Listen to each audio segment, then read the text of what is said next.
السلام عليكم ومرحبا بكم معايا في قناتي. نتمنى ان شاء الله تكونوا كامل بخير وبصحه جيده. اليوم ان شاء الله جبت لكم قراءه من اروع ما يكون بطريقه جديده راح تعتمدوا لرمضان. اللهم بلغنا رمضان لا فاقدين ولا مفقودين بطريقه جديده. اخواتاتي ينال اعجابكم وتجربوه وتديروه كاول طبق رمضاني بإذن الله تعالى. يلا حبيباتي نروحوا مقادير وطريقة تحضير الوصفة تاعنا. هنا جبت القدرة تاعي درت فيها عبر 2 ملاعق كبار تاع الزيت. راح نزيد معاهم نص بصلة مع 3 سنات تاع الثوم. كنت قطعتهم كما راكم تشوفوا. الثوم ربيته بصح البصلة قطعتها. راح نزيد معاها نصف الصدر تاع الدجاج. هنا راح يعطينا كميه كبيره البنات اللي العائله تاعها صغيره تقدروا ديروا غير ربع تاع الصدر تاع الدجاج وراح يكفيكم. راح نحط القدره تاعي فوق النار وراح نقلي البصله والثوم. بعد ما يتقلاو لي غايه مع اللحم تاعي راح نزيد التوابل. هنا درت التوابل، درت فلفل اسود، درت راس الحانوت وشويه تاع كمون. ما نكثروش الكمون باه ما يجيناش طبقه تاعنا مر. وراح نخلط باه التوابل هذوك تاعي يدخلوا في اللحم، ما نخلوش التوابل تاعنا ينحرقوا. راح نزيد الحميصه ونزيد معاها كميه تاع الماء.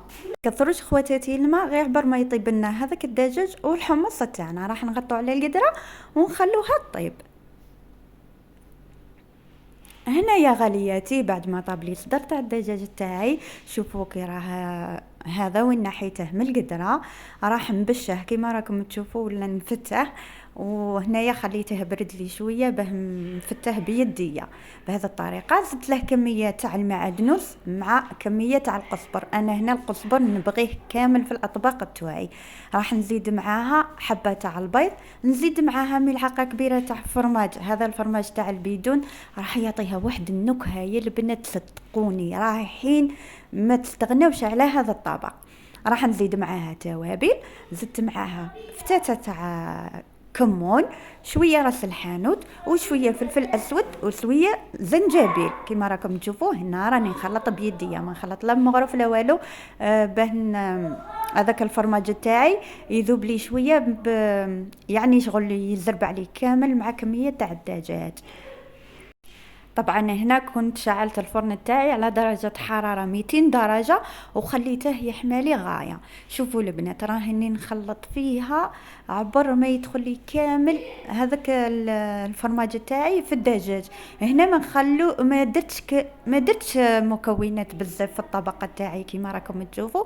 جبت هذه السنيوة واللي عندكم درت فيها ورق الزبده وراح ندهنها بشويه تاع الزيت هكا باه ما يلصقليش الكراتات تاعي في السنيوه. وراح نجيب هذا الليمون اللي وريتهم لكم في المشتريات في الفيديو اللي فات تاع ميني كيك ولا تاع مسكوتشو.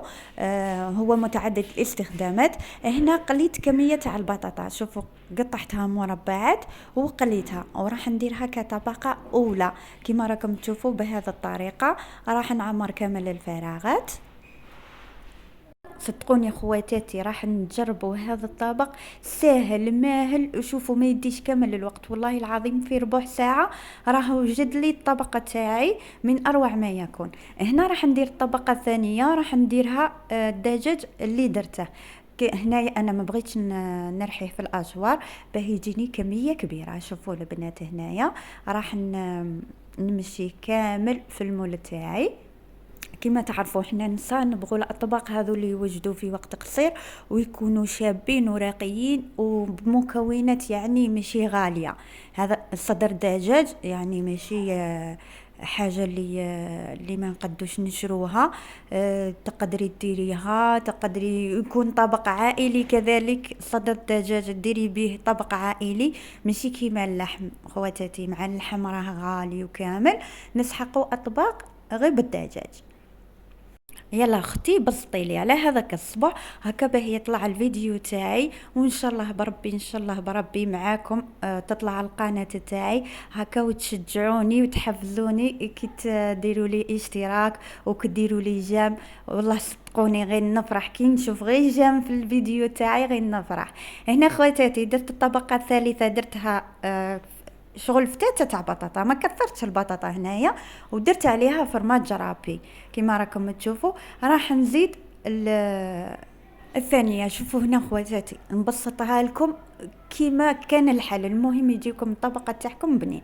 اللي ما عندهاش فرماج مش متوفر عندها الفرماج، تقدري ديري حبة تاع بيض، تقدري ديري عليها فتاتة تاع فلفل اسود، تخلطيها وديريها فوق هذا البطاطا والصدر تاع الدجاج.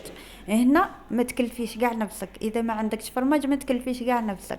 المهم ديري حاجه شابه وحاجه راقيه. ومن الفوق ديري لهم كي ديري البيض، ديري لهم فتاتة تاع قزبر رشيها كيما هكا وراح يجيك الطبق ما شاء الله. ديري معاه زيتون ولا ديري معاه حمص ولا انتي وما بغيتي ديري معاه جلبانه، انتي وما بغيتي وما بغاو العائلات تاعكم.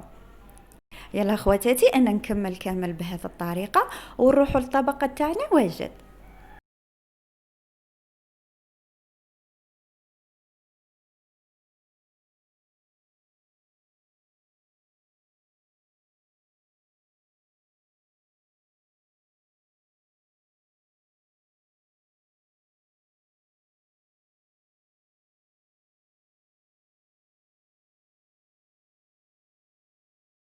هنا خواتاتي الطبق تاعنا انا درته بمرقه حميصه، وكما قلت لكم تقدروا ديروه بالزيتون ولا بالجلبانه، راح يفي بالغرض. هنا ما صورت لكمش فيديو تقديم باسكو الفيديوهات ما ولاش يصور لي التليفون من كثره اللي راه شارجي. وهذه هي فيديو نهار اليوم. دمتم في رعايه الله وحفظه.